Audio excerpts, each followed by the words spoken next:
Aujourd'hui, on teste ensemble la gravure pointe sèche. C'est la première fois que je vais en faire, j'ai enfin reçu tout le matériel. J'ai déjà fait de la linogravure, j'ai notamment fait mon film de fin d'études avec des décors en linogravure. Je vous mets le lien en barre d'infos si vous voulez voir mon film. Et j'ai aussi testé le monotype en mana, c'est pas totalement de la gravure mais ça se rapproche. Et donc là, j'avais envie d'essayer la gravure pointe sèche. C'est la première fois que je fais ça, donc ça se trouve je vais complètement foirer et ça va être moche et nul. Mais j'avais envie d'essayer avec vous en vidéo puisque ça peut être sympa de découvrir ensemble cette technique de gravure.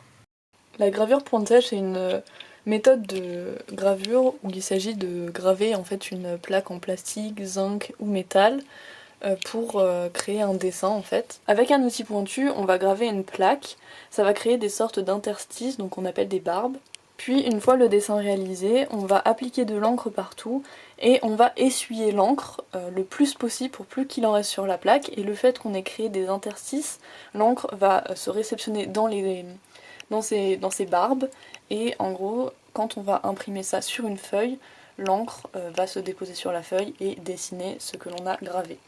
J'ai acheté une gravure en taille douce à un ami, donc si on s'approche on voit bien en fait toutes les barbes qui ont été réalisées avec l'outil et ça donne cet aspect là une fois que c'est imprimé. Donc je trouve le rendu hyper cool. D'ailleurs ta gravure est très BG. Et aussi je tiens juste à préciser que j'ai jamais fait ça et que je suis pas professionnelle, du coup tout ce que je raconte c'est selon mes recherches. Donc peut-être que j'ai dit des trucs faux, donc désolée. Alors déjà j'ai acheté des feuilles plastiques pour graver. Là c'est des 15-20 cm, il y en a 10 et c'est une épaisseur de 0,5 mm, donc c'est tout fin.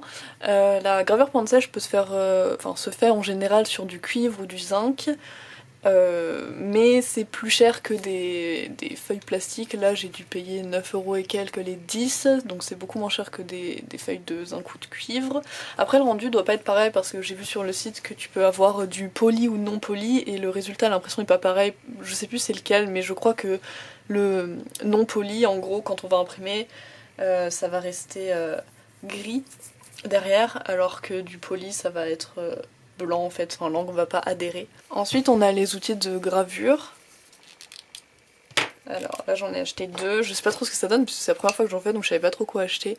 J'ai ces deux pointes, là elle est hyper pointue et celle-là elle est plus grosse. Ensuite j'ai de l'encre, donc j'ai acheté de l'encre noire, ça s'appelle Noir Jaïs, je sais pas comment ça se dit. Mais sur le site en gros il y avait noir intense, noir un peu bleuté et noir un peu dans les tons rouges. Moi j'ai pris bleu parce que je préfère les trucs au ton bleu. Donc voilà, c'est 60 ml. Et puis j'ai acheté un rouleau de 10 mètres x 0,7 cm de tarlatane. Donc c'est du tissu qu'on peut trouver aussi en couture. C'est comme ça. Et en gros ça va permettre d'essuyer l'encre sur la plaque sans enlever l'encre dans les rainures, donc ça va juste enlever ce qu'il faut, donc il faut vraiment un tissu comme ça apparemment. Au début je me suis dit je vais pas en acheter parce que c'était cher, c'était 22 € ce rouleau, bon après j'en ai pour pas mal de temps mais je me suis dit je vais essayer de douiller mais j'ai pas trouvé d'autres alternatives donc bah j'ai acheté ça quoi. Et des feuilles, bon j'avoue que c'est un peu à caprice parce que j'ai plein de feuilles chez moi mais elles étaient douces. Elles avaient l'air douces en tout cas. C'est des feuilles en 100% coton je crois. Elles sont vraiment super douces. Et je les ai achetées parce que c'était marqué que c'était exprès pour la taille douce. En gros il faut... Enfin en général ces papiers il faut les plonger complètement dans l'eau. Après retirer l'eau en les faisant un peu sécher, donc elles sont humides. Et après on peut imprimer comme ça, l'encre en fait pénètre bien dans le papier, ça fait un joli rendu. Celle-là la particularité c'est qu'il faut pas les plonger dans l'eau, faut juste les humidifier avec un petit. Mais du coup c'est vraiment des feuilles faites exprès pour la taille douce. En fait j'avais peur qu'en prenant des feuilles que j'ai déjà chez moi, ça fasse un rendu dégueu, donc elles étaient pas très chères, donc je les ai achetées. Bon, je vais commencer par reproduire mon dessin sur une feuille pour l'avoir comme modèle derrière. Hier j'arrivais pas à dormir, du coup j'ai déjà fait mon croquis. Au début je pensais que j'allais faire ça, mais finalement il y a une autre idée qui m'est venue et qui me semble plus adaptée à cette technique. C'est ça. Et je l'ai réalisé en écoutant cette musique. Je l'aime beaucoup. Et hier, elle m'a beaucoup inspirée. Et donc, on va reproduire ce dessin à la bonne taille.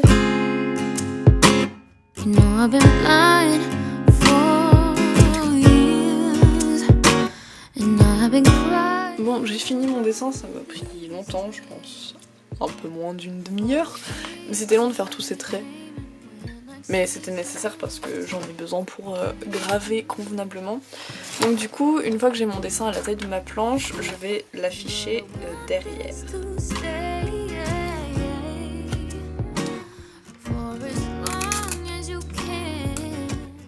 Donc voilà, j'ai collé avec du scotch mon dessin derrière.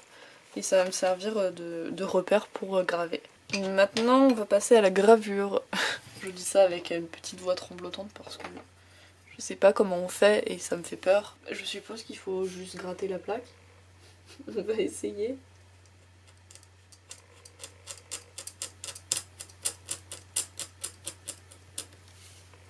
C'est très bizarre à faire. En fait, je sais pas s'il faut y aller profond ou pas. J'ai demandé l'avis à la personne à qui j'ai acheté la gravure. J'attends sa réponse. Parce que la sensation est bizarre. Enfin, en fait, je sais pas si c'est ok ce que je fais. Là, du coup, je vois en transparence ce que j'ai gravé. Là, on le voit un peu, c'est plus foncé en fait, là où j'ai gravé. Mais c'est étrange à faire. Enfin, c'est une méthode de gravure totalement différente par rapport à ce que j'ai l'habitude de faire avec la lino. Mais c'est pas déplaisant. Ce qui va être cool, c'est qu'on va un peu découvrir vraiment le résultat quand ça sera ancré, parce que là on voit pas trop en fait ce que j'ai fait.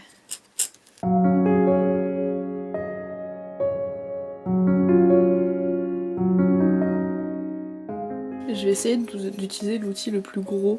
Je sais pas trop ce que ça va faire en termes d'accroche.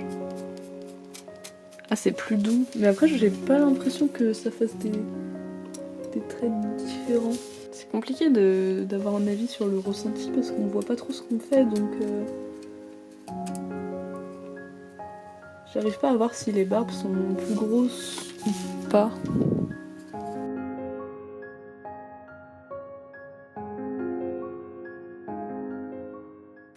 On est bien plus tard, on est le soir, la nuit.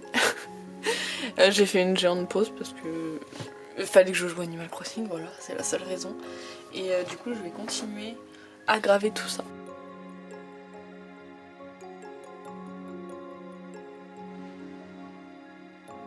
Alors, petite update. Donc j'ai gravé tout ça. Je crois que ça se voit, on dit des mots à peu près. Et c'est très dur. C'est totalement pas pareil que la linogravure. Et j'arrive pas à maîtriser l'outil. C'est-à-dire que parfois ça part n'importe comment. J'essaie de vous montrer à des endroits, mais là par exemple, cette vague, bah, y a rien qui va dans ce que j'ai gravé.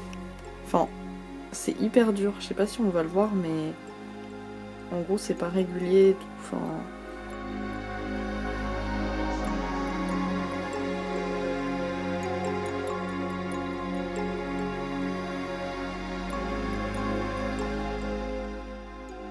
Bon, il s'est passé toute une nuit et maintenant on reprend la gravure.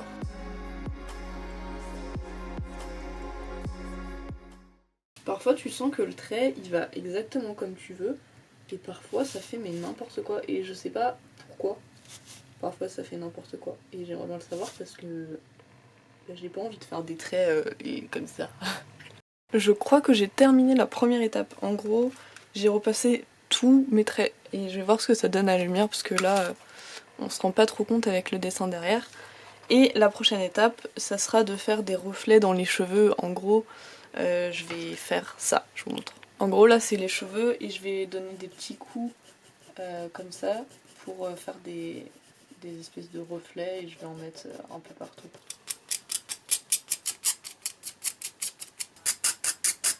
J'ai refait plein de petits traits pour faire des ombres. Enfin, en fait, j'espère que ça va faire des ombres, mais je suis même pas sûre que ça va en faire. Je pense que là, on les voit à peu près. Bon, ça va être le moment d'imprimer. J'ai peur parce que je sais pas du tout comment faire ça en fait.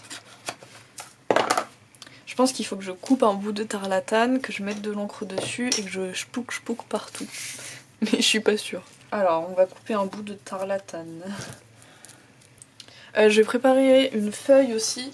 Le premier essai je vais le faire sur une feuille moche, pas une belle feuille, parce que si je rate, enfin si soit je rate l'impression ou alors que la gravure mérite des retouches, bah, j'ai pas envie de le faire sur une feuille belle qui m'a coûté de l'argent.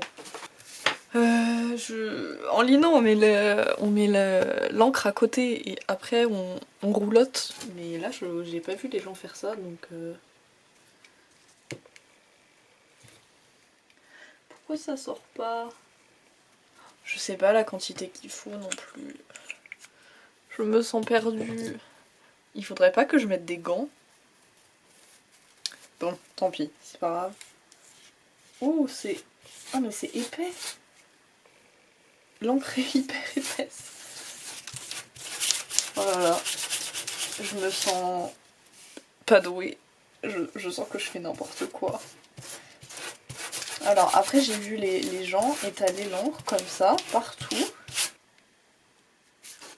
L'encre est hyper bizarre. Enfin en lino l'encre elle est quand même fluide. Mais là, elle est collante. Je sens que l'encre ne va pas rester dans les petits interstices que j'ai faites. Bon, il s'est passé un peu de temps, j'espère que l'encre a pas séché parce que j'avais plus de place dans ma carte SD et j'ai été chercher des gants parce que impossible de retirer l'encre sur mes doigts tellement que l'encre est collante.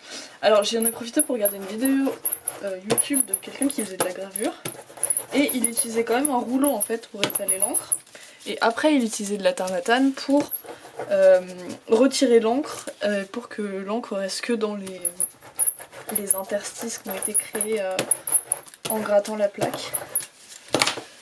Donc c'est ce que je vais faire. Bon, on va supposer que c'est ok. La plaque est plus ou moins opaque, j'ai regardé à la lumière. Et maintenant il faut retirer petit à petit l'encre de la plaque. Sauf que j'ai l'impression que je vais galérer. En gros sur les vidéos que je regardais, la plaque après elle était complètement transparente. Et on voyait plus que l'encre dans les interstices. Ça commence à disparaître. Moi je pensais que ça allait être impossible mais par rapport à tout à l'heure, on voit le dessin qui se dessine. Sauf que... Non mais j'ai l'impression que j'ai retiré toute l'encre. En fait j'ai pas creusé assez profond. Je crois que ça va être un fail. Hein. Bon, j'ai quand même réussi à retirer l'encre. Hein. Ils disent d'humidifier la feuille pour que l'encre pénètre mieux. Bon, là c'est une feuille de merde, donc on s'en fout un peu, mais je vais quand même le faire. On va enlever l'excédent. En gros, le fait d'humidifier la feuille, ça permet que l'encre adhère mieux au papier. Puisqu'en fait, le papier va plus se plier dans les trous pour accueillir l'encre. Je sais pas si c'est très clair ce que je dis. Je vais mettre ça là. Et ça comme ça. Et je vais utiliser ça. Alors on va voir le résultat. En tout cas ça s'est imprimé. J'ai peur, j'ai pas regardé encore. Attention. C'est moche. Alors, je sais pas pourquoi j'ai autant bougé et autant tremblé, ça c'est à l'impression. Du coup je sais pas trop comment je vais faire pour pas que la plaque elle bouge. Peut-être qu'il faudrait que je scotche la plaque à la feuille pour pas qu'elle bouge parce que c'est ça qui fait ça. Mais sinon en vrai, il y a un petit style. Ouais, c'est juste l'impression qui est ratée. Mais en tout cas, j'ai creusé assez profond visiblement. Donc c'est déjà une bonne chose. Bon, je vais retenter. On va remettre les petits gants. On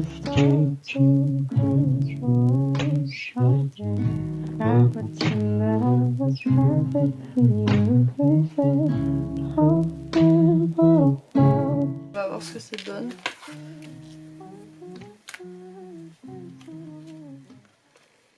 Ouais bah je pense qu'il faut que je grave plus profond. Hein. Bon, j'ai caché une feuille de papier, ça me saoule un peu, mais je vois pas trop ce que j'ai fait de mal en fait. Parce que là, bah... Bon après là j'ai repassé plein de fois dessus donc forcément ça allait être raté mais... Je sais pas. Bon, comme j'ai raté, et le seul truc que je suppose que je fais pas bien, c'est que j'ai pas gravé assez profond.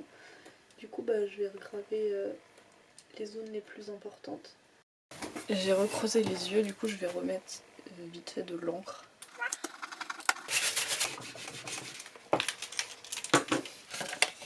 Ah, bah là, c'est pas mal.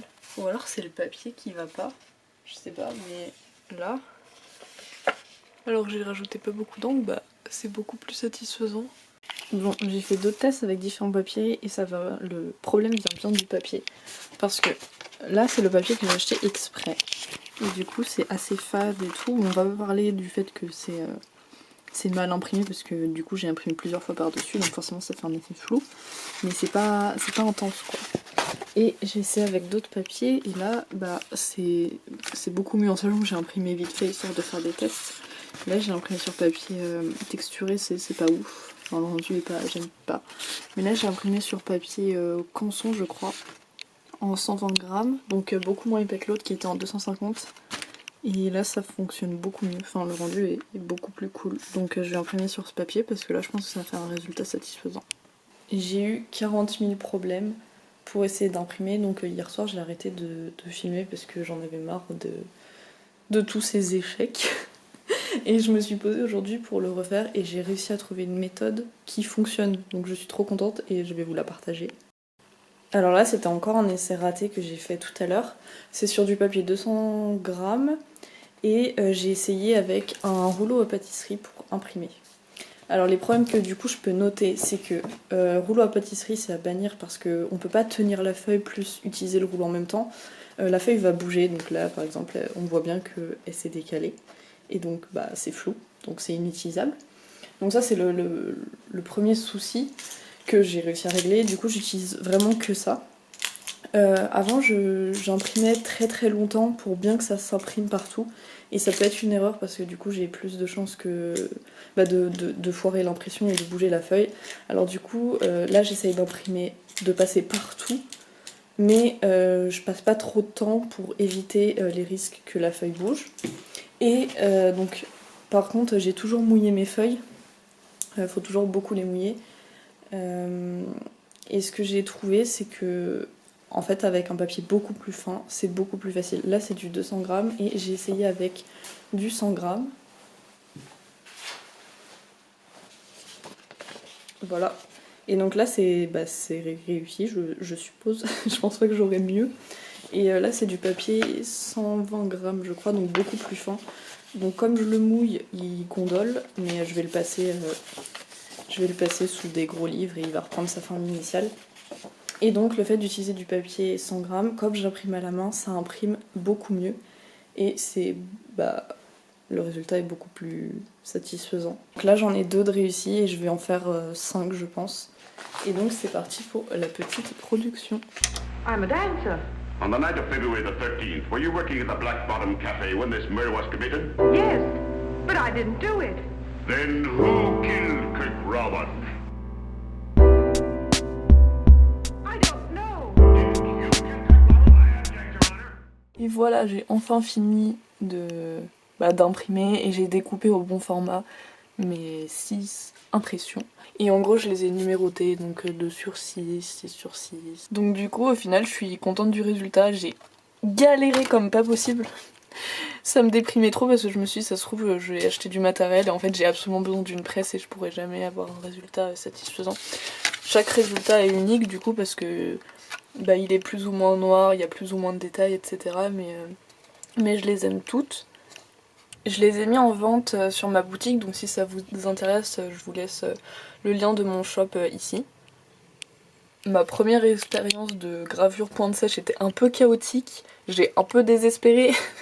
Mais bon, au final j'ai réussi, donc je suis plutôt contente. J'espère que la vidéo elle vous a quand même plu et que c'est toujours intéressant de voir le processus de création et puis là l'expérimentation d'une première gravure pointe sèche.